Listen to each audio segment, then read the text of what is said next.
Tonight's message is called A Big But in the Bible. Now it's but with B-U-T, but one T. A big but in the Bible. Do you remember Shammua and Shaphat and Igal and Gadiel and Gadi and who was it? Amiel, Sethur, Napi and Gayuel? Do you remember them? No?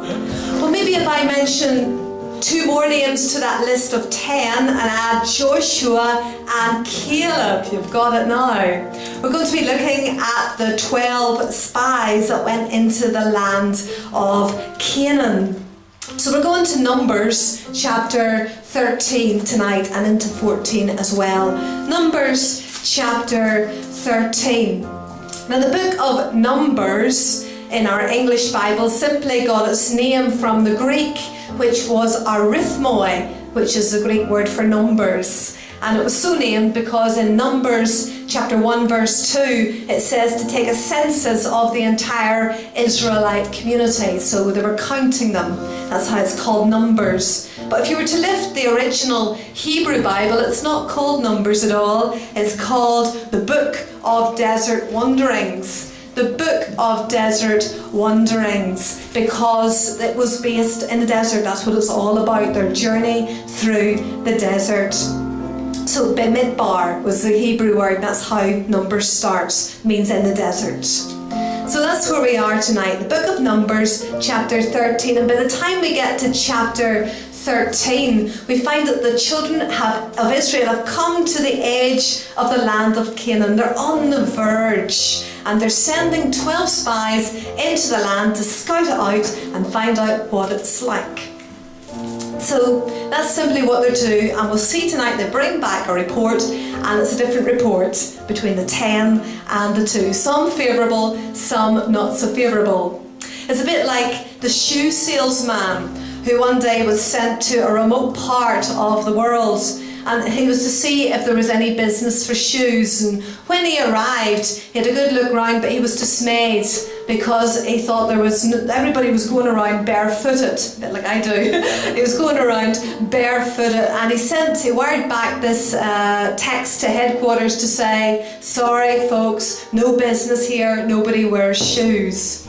But then later another salesman came to the exact same territory, the same spot. He looked around, he saw everybody was barefooted too, but he wired back to headquarters. He says, we're in business, everybody needs shoes. So two people saw the same thing with different outcomes, and it's a bit like this in our story tonight. So we're going to read through it. I'm going to stop now and again. So verse 1 of chapter 13 in the book of Numbers. It says, spies are sent into Canaan.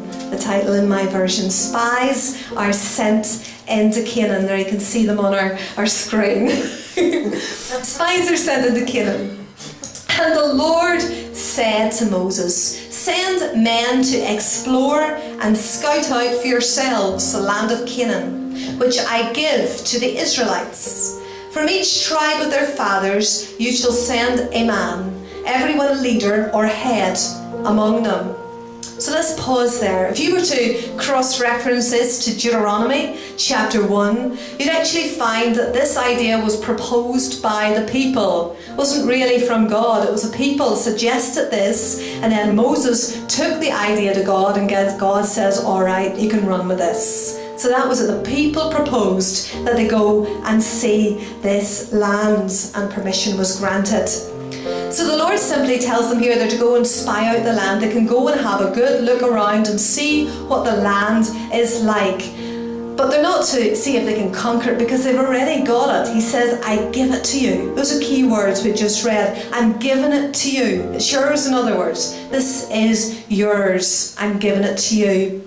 You see, the land of Canaan that they explored was also known as the Promised Land. Why was it called the Promised Land? Because God had promised it to the people. It was theirs. But they didn't seem to grasp that just yet. So when God makes a promise, we can be sure He keeps His side, because He's faithful.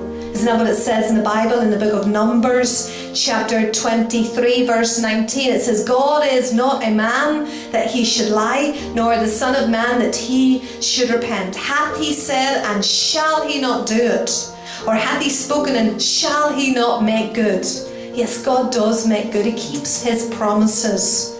So he promised them this land. So one man was chosen from each tribe, one from the tribe of Reuben, one from Issachar, and so on, right through the 12 tribes. And I'm maybe just going to highlight two of them. Joshua was one of the representatives. Joshua came from a tribe that was called Judah. Praise, not it.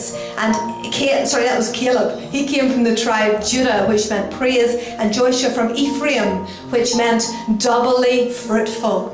So doubly fruitful was Joshua. So verse 16, let's read from verse 16 now. These are the names of the men whom Moses sent to explore and scout out the land. And Moses called Hoshea, son of Nun, Yehoshua, or Joshua. So his name literally was Salvation, Hoshea, and he changed it here to Yahushua, which means Yahweh is salvation, God is salvation.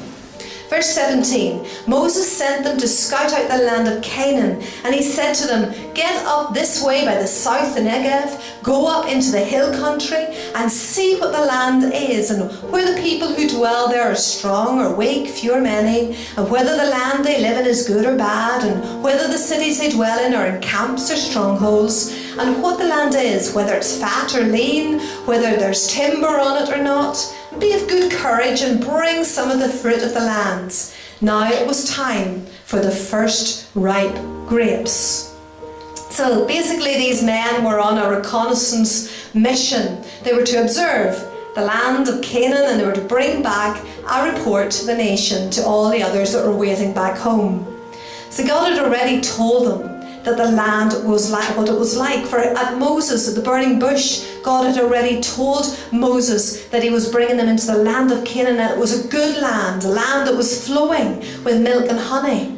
And then in Exodus 13:5, Moses had related all this to the people, so they knew what the land should be like. It should be flowing with milk and honey and beautiful. So verse 21, so they went up and scouted through the land from the wilderness of Zin to Rehob, to the entrance of Hamath. And they went up into the south in Negev and came to Hebron and a whole lot of other places. And it says the sons of Anak were there.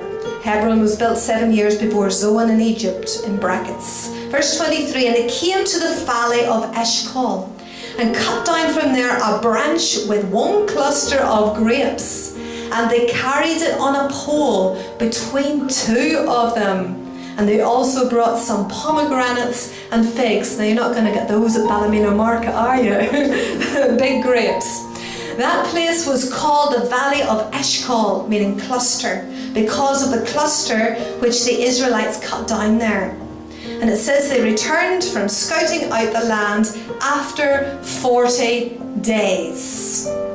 So the reconnaissance mission took 40 days. 40 days. They went, they surveyed the whole land, they entered in at the southern border, they made all their way up to the north and back down again. So apparently over the 40 days they travelled 250 miles to the north and then 250 miles back again. Verse 26, they came to Moses and Aaron and to all the Israelite congregation in the wilderness of Paran at Kadesh, and brought them word and showed them the land's fruit. Then they told Moses, we came to the land to which you sent us. Surely it flows with milk and honey. This is its fruit. So in other words, what God had promised was true. Surely it does flow with milk and honey. But, here we got our but, maybe you're using a translation that says nevertheless, or another translation which says the only thing is, but the people who dwell there are strong, and the cities are fortified and are very large. Moreover, we saw the sons of Anak there, giants of great stature and courage. Amalek dwells in the land in the south. The Hittite, the Jebusite, and the Amorite dwell in the hill country, and the Canaanite dwells by the sea and along by the side of the river Jordan. Verse 20. Caleb quieted the people before Moses, and he said, "Let us go up at once and possess it, for we are well able to conquer it." So it took great courage, didn't it, for this man of God to stand against the crowd and to say, "Let's go and do it." Verse 31, but his fellow scouts said, "We are not able to go up against this people of Canaan, for they're stronger than we are." So they brought the Israelites an evil report of the land which they had scouted out, saying, "The land through which we went to spy it out is a land that devours its inhabitants. And all the people we saw in it are men of great stature." Then we saw the Nephilim, or giants, the sons of Anak, who come from the giants, and we were in our own sight as grasshoppers, and so we were in their sight. So their unbelieving response was a potent combination of some truth mixed with lots of lies and exaggeration. And we're just going to read into chapter 14, because remember there was no division in the original Bible. It says, "All the congregation cried out with a loud voice, and they wept that night." So we can see here that the evil report that they heard had done to the children of Israel. It made them cry in a loud voice, to weep all night. It brought them discouragement, it brought them depression, it brought them frustration, and kept them stuck in the one place. And verse 2, all the Israelites grumbled and deplored their situation, accusing Moses and Aaron, to whom the whole congregation said, "Would that we had died in Egypt, or that we had died in this wilderness. Why does the Lord bring us to this land to fall by the sword? Our wives and little ones will be a prey. Is it not better for us to return to Egypt?" And they said to one another, "Let's choose a captain and return to Egypt."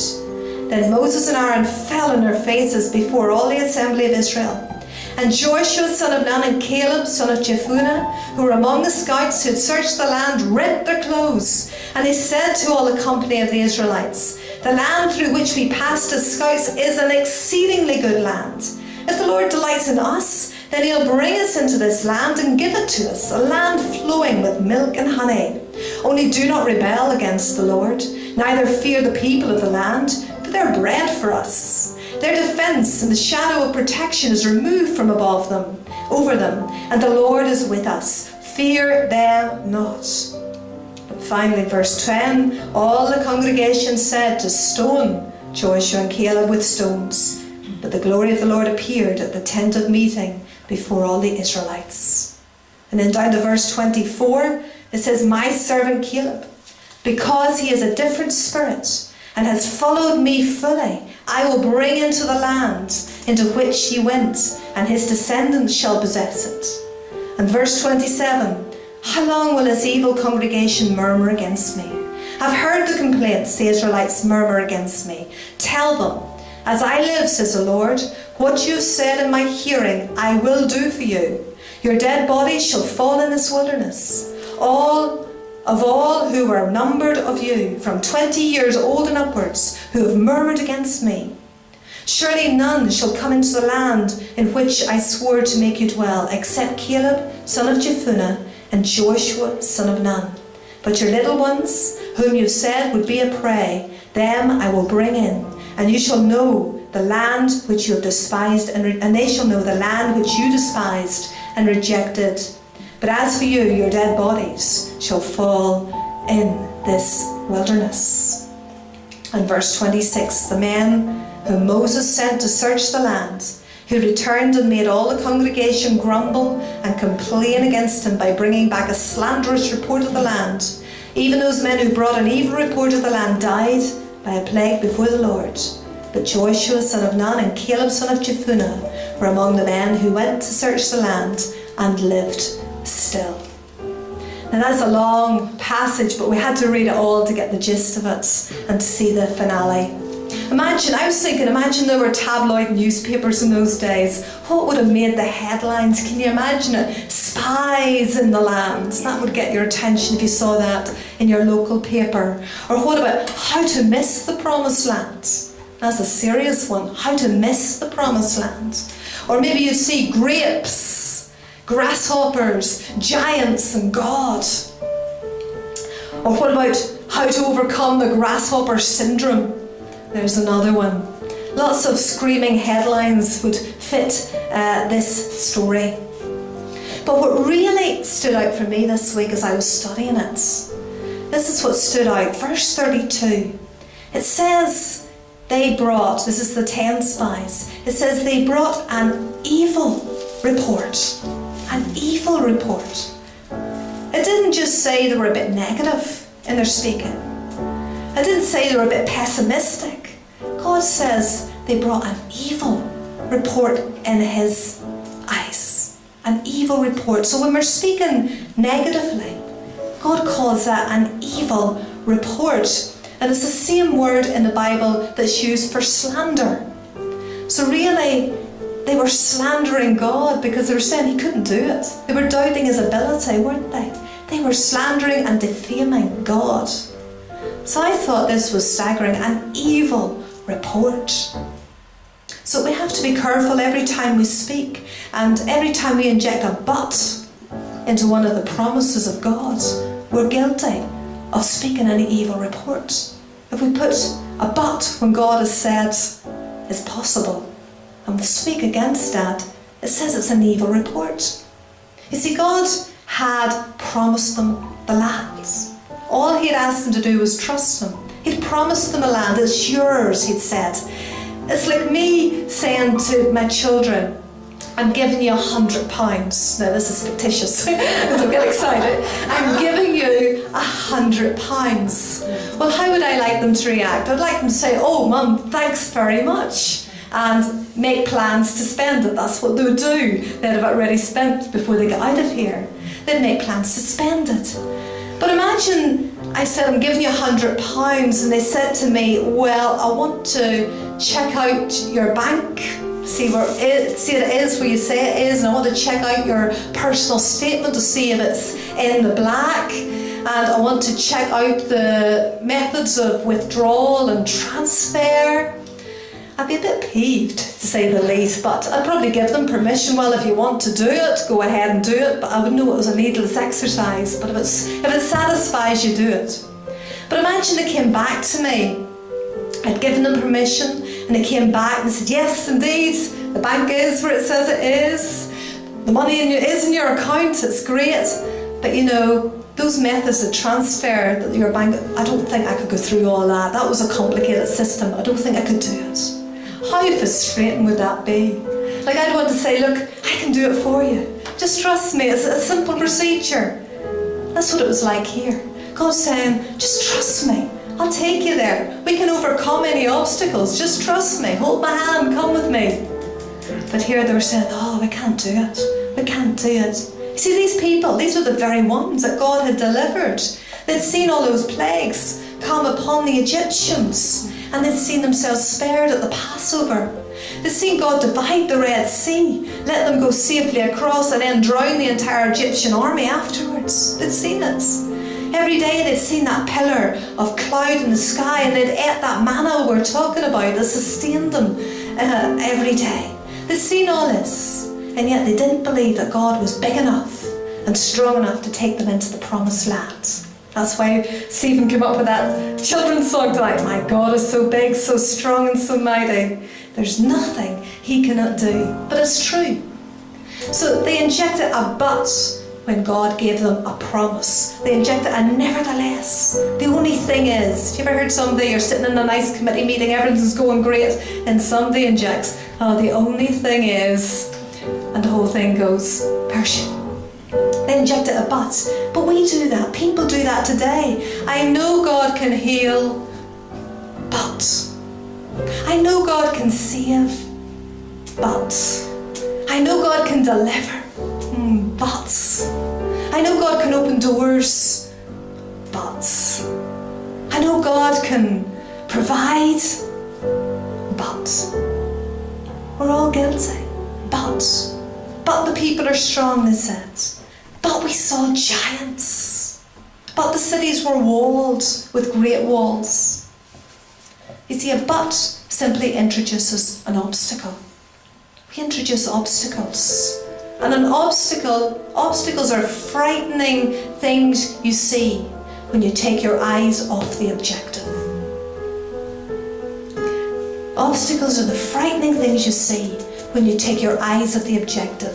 When you fix your attention on the obstacles rather than the objective, fear will eclipse your faith. That's what happens. Fear enters in and it eclipses your faith. That's why Jesus had to encourage us in Mark 9, verse 23 by saying, "If thou canst believe, all things are possible to him who believes." Matthew 19:26, Jesus beheld them. He said to them, "With men this is impossible, but with God all things are possible." You see, the Bible promises God has not given us a spirit of fear, but of love and of power and of a sound mind. So if God hasn't given us fear, I don't want anything to do with it. If it's not from God, it's from the enemy. He's not given us fear, but love, power and a sound mind. The Lord is my light and my salvation. Whom shall I fear? That's what David said. The Lord is the stronghold of my life. Of whom shall I be afraid? You know, there are all kinds of giants that loom in people's lives today. They face giants, but so do people today. There's fear, there's insecurity, there's inferiority, there's disease, there's dialysis, there's depression, there's family issues, and the list goes on and on and on. Remember David. David faced that giant. Remember David the giant who foghorned his challenges every morning and evening. 1 Samuel 17:16. It says this Philistine, that's the giant, he came out morning and evening, presenting himself for 40 days. So maybe you too tonight have a giant that is coming out every morning and presenting itself, and coming out every evening and presenting itself. Last thing at night, last worry at night, and it's foghorning, it's challenging you. What are you going to do? Are you going to stand up like David? You need to see your giant in relation to your God. That's the key. That's what David did. Or as Max Lucado put it in his book, Facing Your Giants, a good book by the way, it says David lobotomized the giant because he emphasized his God. That's simple. He lobotomized the giant because he emphasized his God. You know, what I love most about David was his motive for killing the giant. Now Goliath, the giant's name, it actually means exile. And the root of the word means to be denuded in a disgraceful sense, to be stripped as in a captive being stripped of all power. And it could have meant, had David ignored the challenge and not stepped forward, it could have meant exile for Israel. But it didn't, because David heard about it. And his response was this: who's going to take away the reproach from Israel? Who's this uncircumcised Philistine that he should taunt the armies of the living God? Folks, we need to get the same aggression in. Who is this giant that's taunting a child of God? Who is the giant? You see, David's confidence rested in his God. He fully trusted in his God. For in verse 37 of that same chapter in 1 Samuel 17, David said, "The Lord who delivered me from the paw of the lion and from the paw of the bear, he'll deliver me from the hand of this Philistine." Well, we need the same confidence in our God. We need to see our giants in the same light. You know, I was typing in just this morning giant onto my computer, but I'd spelt it wrong. I'd put G-A-I-N-T by mistake, and it autocorrects, and it changed it to gnat, G-N-A-T, and I thought, that's good. See your giants as gnats tonight. And that's what they are compared to our God. See them as gnats. You see, David's confidence was strong in his God. You know, our battle is not against flesh and blood, but it's against rulers, it says, against the authorities, against the cosmic powers of the present darkness, against the spiritual forces of evil in the heavenly places. But if you read in Colossians 2:15, the same apostle who wrote those words, Paul, he declared that these very enemies against which we fight have been disarmed. They have been stripped. They have been denuded by the cross of Jesus Christ. So we can see our giants tonight stripped, denuded in a disgraceful sense. Having stripped, it says, the principalities and powers, Jesus, he made a show of them openly, triumphing over them in it, the cross. Well, sadly, these spies, without the exception of two, they failed, with the exception of two, I should say, they failed to see their giants in relation to their God. And they spoke out in unbelief. And what they said, this evil report, it affected the entire encampment. It didn't just affect their lives, it affected the entire encampment. See, the people decided they were going to follow the naysayers. And where did it get them? Absolutely nowhere. In fact, they ended up for 40 years going round and round in circles, and eventually they died. You see, each year in the wilderness would count for one of the 40 days that the 12 spies were scouting out that land of Canaan. Everyone above 20, but for Caleb and Joshua, would perish in that wilderness. And that is sad. So sad. All because of an evil report of the 10 spies and what it did to the people. Do you know, if you were to read in the New Testament book of Hebrews, it touches on this occasion.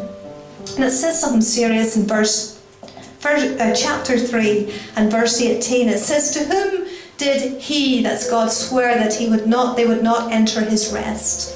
But to those who disobeyed, who had not listened to his word, and had refused to be compliant or be persuaded."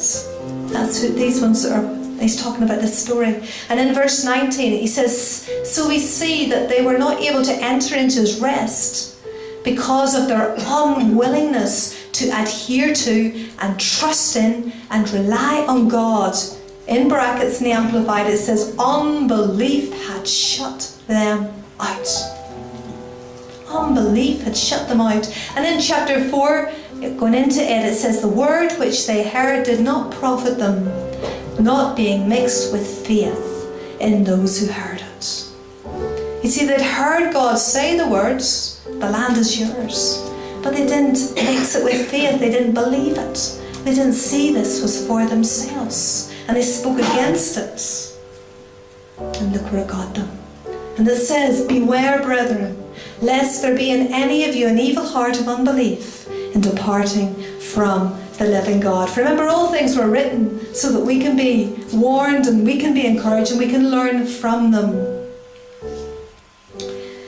So, an evil heart of unbelief. What did they do? They walked basically by sight and not by faith. Isn't that what they did? The opposite of what we're told to do in the New Testament, to walk by faith and not by sight. 2 Corinthians 5 verse 7, we walk by faith and not by sight. You see, faith is all important for us. For Hebrews 11 tells us without faith, it's impossible to please God. Without faith, it's impossible to please God. But when we exercise faith, all things are possible to him who believes. All things. Now Caleb and Joshua, they saw the same giants. They saw the same fortified cities, the same strongholds and walls, the same powerful enemies, the same giants that the other spies saw. But their response was absolutely different. In fact, Numbers 14 verse 24 tells us Caleb had a different attitude, a different spirit was in him. Why so different? Well, they simply believed God's promise. They remembered his past performances and his faithfulness, and they spent time in his presence. They believed his promise, they remembered his past performances, and they spent time in his presence. Remember, Joshua was the one that lingered on in the tent of meeting when all else were gone. They spent time in his presence, and because they spent time in his presence, they got to know their God. And it tells us in the Bible, those who know their God shall be strong and do great exploits, or they shall stand firm and take action. They knew their God. They knew what their God could do. So Caleb spoke out in chapter 13, verse 30. Caleb silenced the people before Moses, and he said, we should go up and take possession of the land, for we can certainly do it. We can certainly do it. Then in Numbers 14, verse 6, it says, Joshua, son of Nun, and Caleb, son of Jephunneh, who were among those who explored the land, they tore their clothes, said to the entire Israelite community, the land we passed through and explored is exceedingly good. And if the Lord's pleased with us, He will lead us. He will lead us. He will lead us into that land, the land flowing with milk and honey. But they said, only do not rebel against the Lord. Do not be afraid of the people of the land, because we will devour them. Their protection is gone, but the Lord is with us. Don't be afraid of them. You notice in this that nearly always an opportunity is usually accompanied with opposition. An opportunity is usually accompanied with opposition. You see, they were given a great opportunity. The land is yours. The land is yours. But there was opposition that had to be overcome. And it reminds me of Paul. Remember Paul said in 1 Corinthians chapter 16 and verse 9, he says, a wide door for effective service has opened to me, and there are many adversaries. And there are many adversaries. He didn't say, oh, the door is open to me, so I can't go through it because there's many adversaries. He admitted, and there are many adversaries. But he knew he was more than a conqueror and could go on with God. See, God doesn't say it's always going to be plain sailing, but He promises that He's going to be with us and that He's going to take us through. We're going through. You see, Isaiah, do you remember that lovely verse, Isaiah 43 verse 2? It says, when you pass through the waters, I'll be with you. And when you pass through the rivers, they'll not sweep over you. And when you pass through the fire, you will not be burned. The flames shall not set you ablaze. You're going through. And there's that example in the New Testament of Jesus and the disciples. Remember, Jesus had said, we're going to the other side of the lake. Why? Because there was ministry to be done, a lot of ministry to be done. They're going to the other side of the lake, but while they're going through the sea, what happens? An obstacle, opposition, a big storm of hurricane proportions apparently arose. And they were threatened and they were scared and they thought they were going to sink. Don't you care, Master, they were drowning, they said.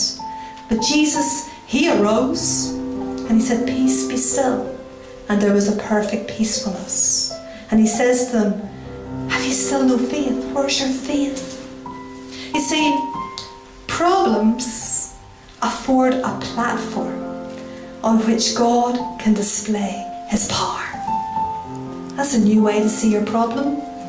Problems simply afford a platform in which God can display His power. You see, it says in that text there arose a storm, but then it says He arose and said, peace, be still. He arose. Problems simply are a platform in which He can arise and display His power. But these people, they were still stuck in a grasshopper complex. A grasshopper complex. And I wonder, has anybody got a grasshopper complex tonight? If so, it's time to shed it. It's time to get rid of it. They said, we were in our own sight as grasshoppers. In other words, they were magnifying their problem and they were minimizing their God. We looked like grasshoppers and they thought we were grasshoppers too. They exaggerated the whole thing. Don't minimize what God can do. Don't minimize Him. How do you overcome a grasshopper complex? Simply by taking a leap of faith and trusting Him. That's what it's all about. They were thinking so small. Small thinking and small expectations simply limit God's ability to work on your behalf. God says, think big. That's what it says in the Bible, Isaiah 54. It says, clear lots of ground for your tents. Make the tents large, spread out, think big. Use plenty of rope, drive the tent pegs deep. You're going to need lots of elbow room for your growing family. God wants us to think big. Another translation, enlarge your house. You're going to need a bigger place. Don't underestimate the amount of room that you'll need. So build, build, build. You'll increase in every direction to fill the world. Think big, God says. God wants us to live our lives liberated from the scaremongering and the fear-ridden attitudes of many myopic people in the world who want to keep us limited. He wants us to see that He is the faithful God and take off the limits. Let Him out of the box. Ephesians 3:20, I love it. Quote it most weeks. To Him who is able. To Him who is able to do exceedingly, abundantly, above all that we ask or think, according to the power that's in us. To Him be the glory. You see, the good report, that's what we want to listen to. The good report says you are more than a conqueror through Christ who loves you. The good report says Christ always causes us to triumph. We come out well in the end. The good report says all things are possible to him who believes. The good report says greater is He that is in us than he that is in the world. The good report says God is able and there's nothing too hard for the Lord. The good report says I can do all things through Christ who strengthens me. And in closing, remember the majority were wrong. The minority were right. That reminds me of what Jesus said. Remember, even in regards to salvation, He said, enter through the narrow gates. For wide is the gate and broad is the road that leads to destruction.